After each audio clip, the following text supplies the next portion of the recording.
Hello, hello, hello, and welcome to all you PMOs, PMEs, POMOs, POMEs, and PIMQs. Welcome to The World, the podcast where we discuss all things related to the process of waking up, walking out, and moving on from life as a Jehovah's Witness. I'm Dr. Ryan Lee, a former JW with a doctorate in clinical psychology and a practicing therapist specializing in helping former JWs and other former cult members move through the recovery and rebuilding process. Okay. First off, I want to apologize. I missed an episode last week. Shit has been fucking crazy lately. Has this been for you guys? I don't know what's going on, but like everybody I know, last week I missed the episode because I was helping out a friend who needed to go to the hospital. I have other friends with other weird illnesses. I have friends in relationships that are in turmoil. There's just this energy of like edginess and confusion and shit falling apart. And I talked to a friend in Colombia. She said the same thing. All of her friends right now are just going through it. Anyways, I don't know what your thoughts on this are, if it's just energy moving through the universe, collective consciousness, astrology, but I hope you're doing okay. And if not, well, take some comfort in knowing you are not alone in this.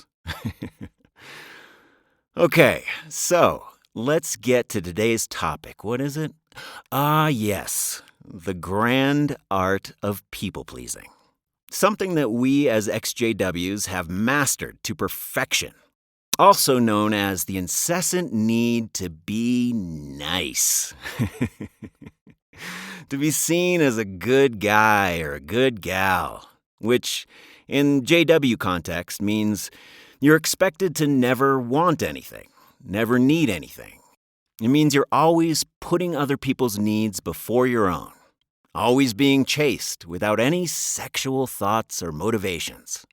Always humble, never showing the slightest hint of pride in your qualities or accomplishments. I'm already going to go on a quick segue. One of my clients was telling me about this talk that he had put together, and he put a lot of work into it, really making it a compelling speech that would really hit home with people. He gave his talk, it went well, and then the meeting ends, and one of the brothers comes up to him and says, "Hey, you did a really good job on that talk." And so, of course, he said, "Thanks, I appreciate that. I really worked hard on that." and the response was, whoa, wait a second, buddy. Let's not get too ahead of ourselves here. Make sure we're giving all due praise to Jehovah for allowing this to happen. And it's just like a perfect example of just like, can't we just fucking... Can't you just say good job and thank you and that's it? Do we have to infuse humility in every single interaction, you know? So yeah, being nice. Being nice means you always have to say yes to everything. Yes to their needs. Yes to their requests. And the counterpart to that is always saying sorry for everything. "Oh, I'm so sorry. I don't want to be a bother.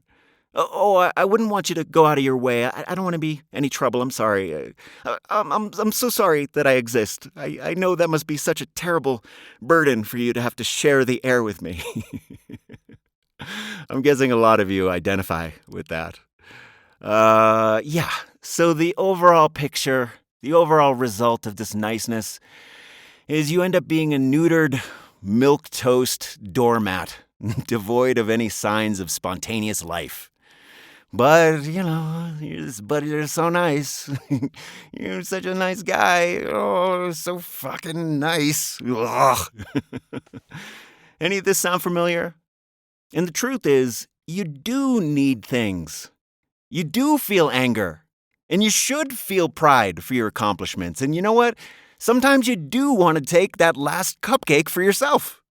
But when we completely deny these primal elements of ourselves in service of always being selfless, giving, humble, needless, we force ourselves into a position where we essentially have to always be fake.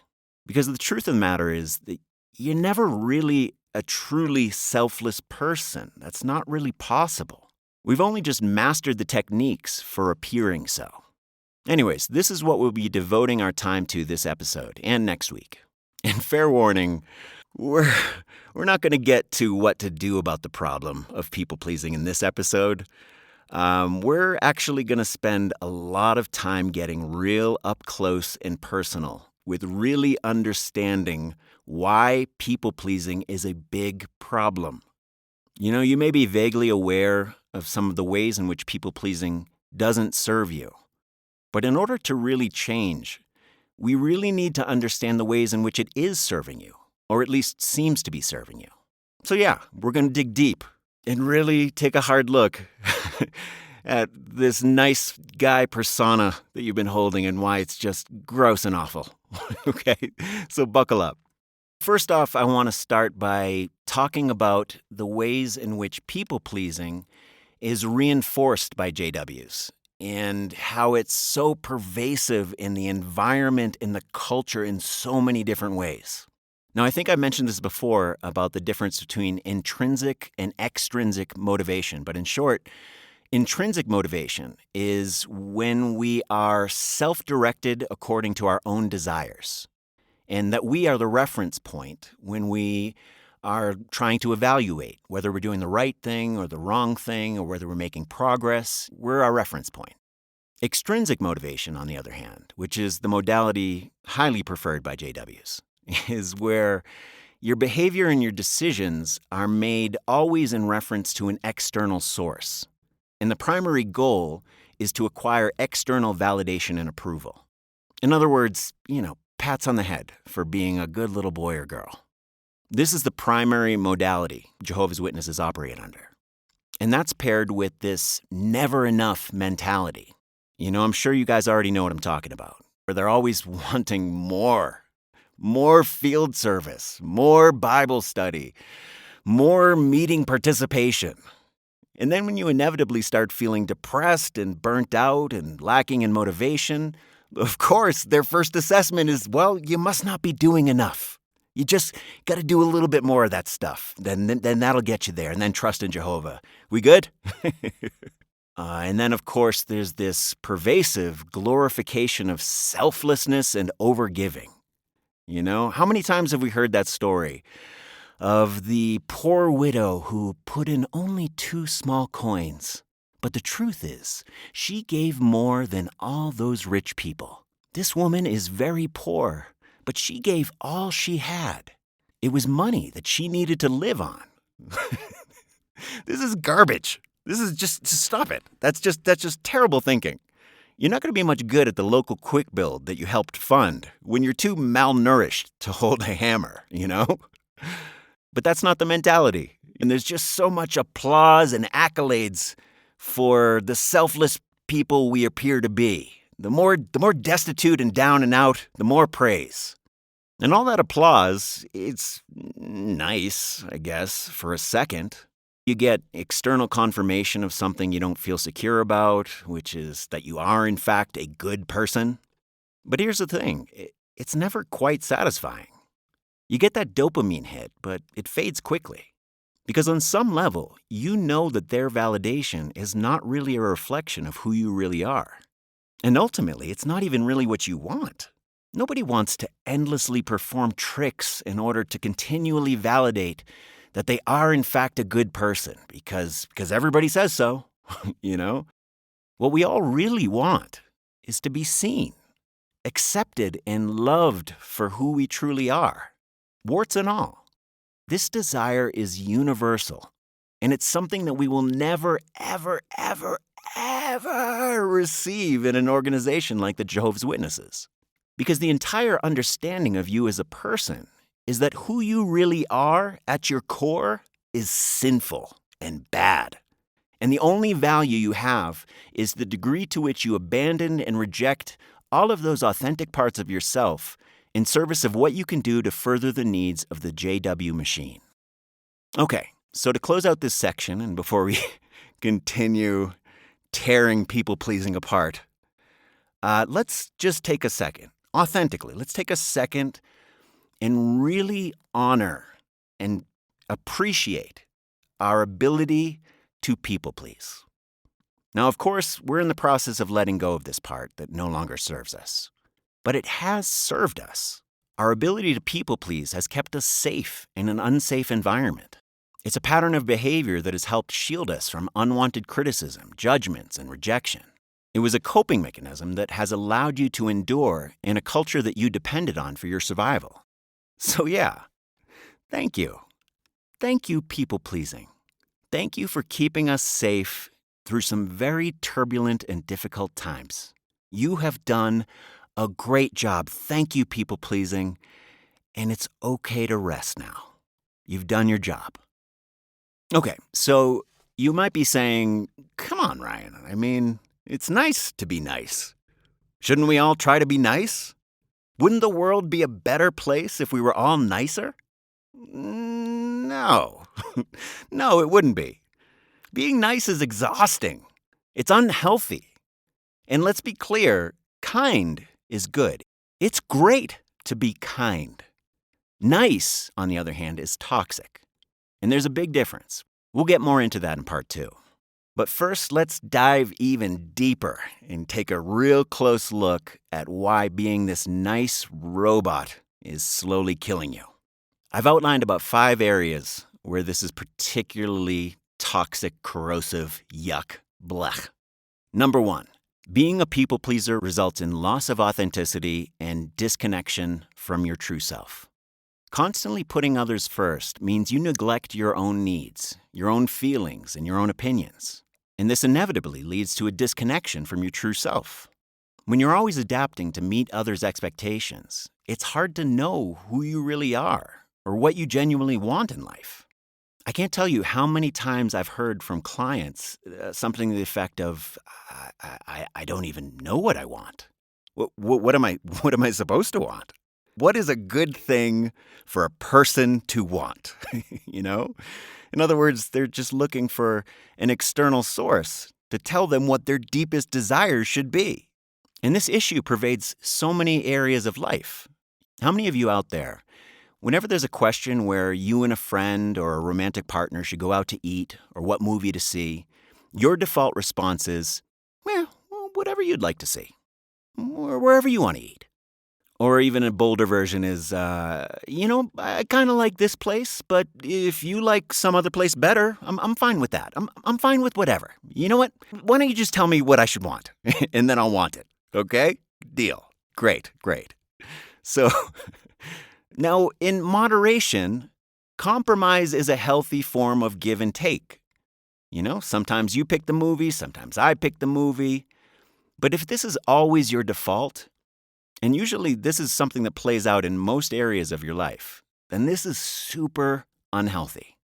Okay, moving on to number 2. Being a people pleaser leads to emotional exhaustion and burnout.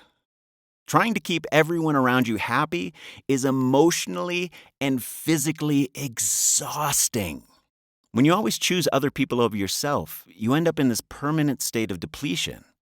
And this is a recipe for depression and resentment, especially when your efforts are not reciprocated. Number 3, being a people pleaser very often means enabling unhealthy behavior. Because we're so damn busy trying to be nice, we have a tendency to over-excuse other people's nonsense and bullshit bad behavior. Tell me if this sounds familiar. Oh, they're just having such a hard time. Oh, they've had a difficult childhood. I know they mean well. They didn't really mean that thing that they said. I'm sure that they're just doing the best that they can.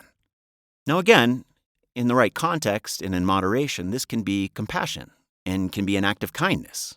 But as an ongoing pattern, it becomes very problematic if we use the same mindset to excuse ongoing bad or toxic behavior. In that context, we're just enabling. A little grace is fine. But if you're letting people get away with murder, at some point, you're not being nice. You're just complicit, you know? Okay, number 4. If you are a people pleaser, I would bet big money that you are in a constant state of anxiety and fear of rejection. The need for constant approval makes us people pleasers overly anxious about how we're being perceived. leading to a persistent state of fear of rejection or criticism if we don't meet expectations. It mega amplifies stress and self-criticism, and it makes it almost impossible to ever feel safe or satisfied or confident. We're just constantly looking over our shoulder, waiting for some kind of criticism to come out of nowhere, looking at other people's eyes constantly to just gauge whether or not they approve of what we're doing. Ugh. Ugh. Ugh. Okay, number 5, and the last on this list, is that people pleasers create situations where they are constantly being taken advantage of. Another way to put it is overgivers will always attract overtakers. It's like a vacuum that needs to be filled or something, you know? It's like, oh, you have low self-esteem and minimize your needs because you don't feel worthy and you compensate by overgiving? Well, that's perfect because I happen to have an insanely high assessment of myself, and I've been looking for someone who will continually reinforce that perspective and won't expect anything in return. So this is going to be perfect, you know? Yeah, you will attract parasites. And even in less sinister situations, because you always say yes and claim that you get such tremendous joy from giving, you'll always be the first person asked when someone needs help moving, or needs a ride to the airport, or when the boss needs someone to stay late at work. You're going to be the first stop. And again, in the right light, with the right intention, these can also look like things that are about being kind. And don't get me wrong, the joy of giving that is talked about so frequently, that's a real thing. That's a real experience. But it's not one you have when you're operating from this selfless principle, where you just keep giving and giving and giving and assume that at some point you'll actually feel this joy in giving that people keep talking about so much. No, the place I see it, and I do see it very consistently, it's beautiful, is when people start taking care of themselves and filling their own cup and making sure their own needs are met and that they feel safe and secure in themselves. There's inevitably this turning point, this threshold that they reach when their cup is filled, and not only filled, but maybe a little bit overfilled. There's this magic moment that everybody pretty much shifts to this place of gratitude, which inevitably comes with this desire to help other people and to do good and to give from a place of abundance. That is a very real thing, and it's so beautiful because then there's a synergistic quality where you're actually enjoying giving and you're not expecting anything in return, you know, and it's helping people and it's helping you and everybody's good. But this is a state that never happens when we're operating from this default, obligatory way of being selfless in the world. That's something very different, and honestly, it's a bit darker, which we'll get a little more into. Okay. So to close out this episode, I'd like to talk about why people-pleasing is poison for relationships. Now, I could easily do an entire episode just on this aspect alone. But instead, I'm going to close out this episode with a little vignette, shall we say. And I'm going to paint a picture that I suspect will be uncomfortably familiar to many of you. Okay, let's cue up a little music. There we go. Yeah. So, new love. That magical moment when you meet somebody and your little heart just skips a beat, and they're cute, and they're funny, and they're also a fan of dipping their French fries in the chocolate Frosties from Wendy's, so clearly, this is your soulmate. And you think, I will do anything for this person. Because that's healthy, right? Isn't that what we've been told over and over again in every rom-com we've ever seen? That when you meet somebody your heart throbs for, you pull out all the stops to show them just how much they mean to you. And hopefully, secure how much you mean to them.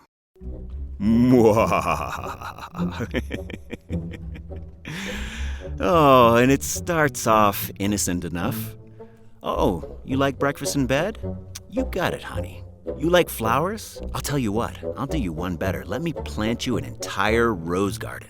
Oh, you're a fan of competitive marble racing? Well, you know what? Then I'm a fan too. Let's definitely spend at least 2 hours a night watching that on TV. Oh, you're feeling sad because you still haven't figured out the best way to fold a fitted sheet properly. No problem. Let me call in sick to work and we can take the whole day to fully process this. Because let's be real, it's not just about how much you love them. No. It's because somewhere, deep inside you, there's this tiny voice whispering, if you don't do this, they'll leave. So, what do? You pour every last drop of energy into being agreeable, lavishing them with gifts and grand gestures. And this is where things get fun. Because when it's their turn to give back, well, they try. Bless their hearts.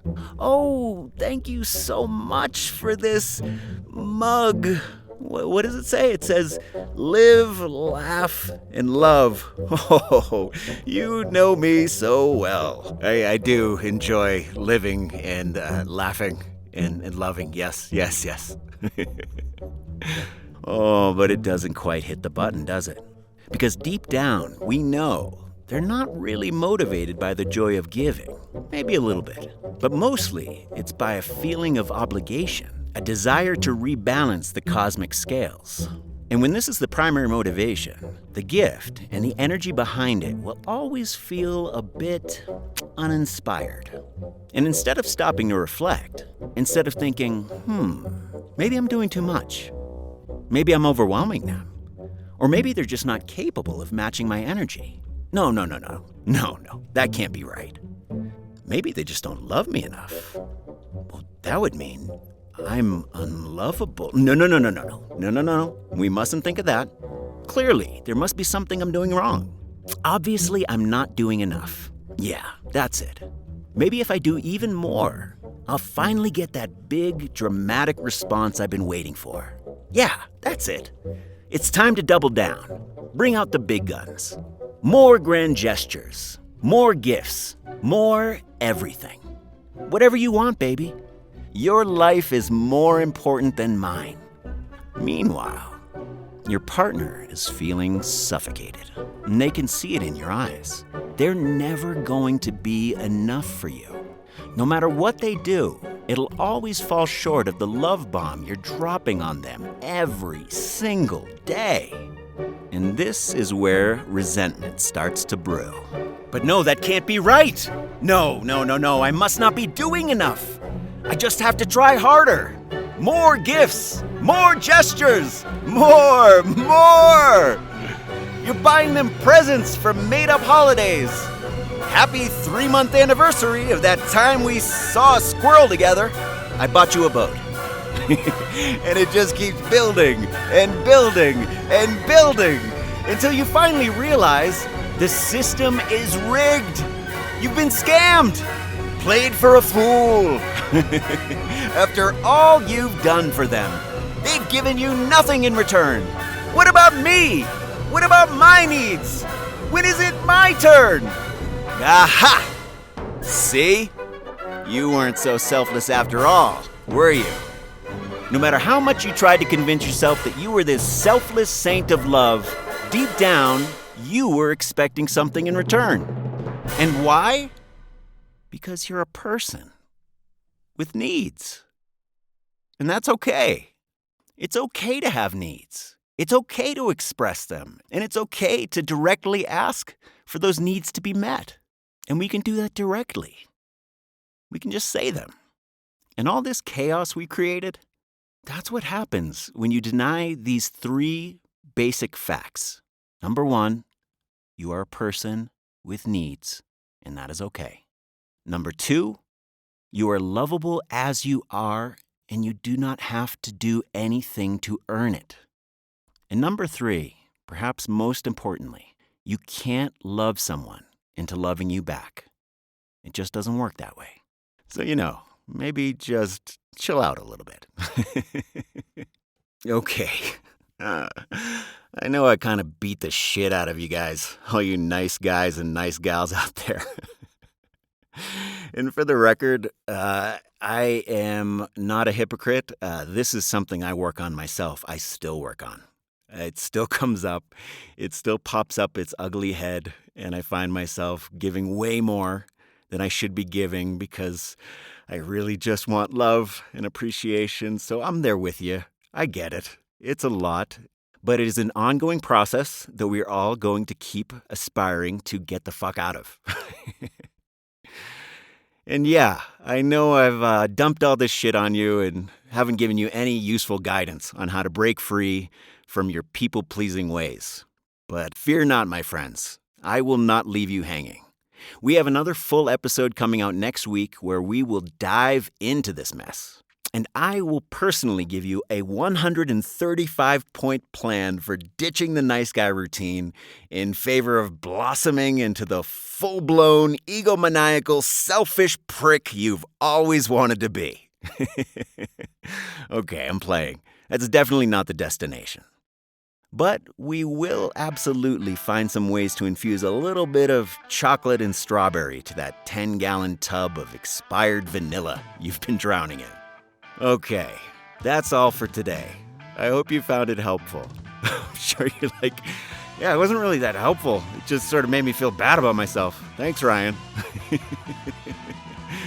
Oh, but if you did find it helpful, then please, by all means, hit that subscribe button, leave us a review, and pay it forward by sharing this podcast with other people who might benefit. If you have any questions, feedback, or ideas for future topics, email me at drryanlee.com or visit my website at drryanlee.com. Until next time, remember, you are brave. You're strong. You don't have to please anybody but yourself. And you, my friends, are not alone. No more.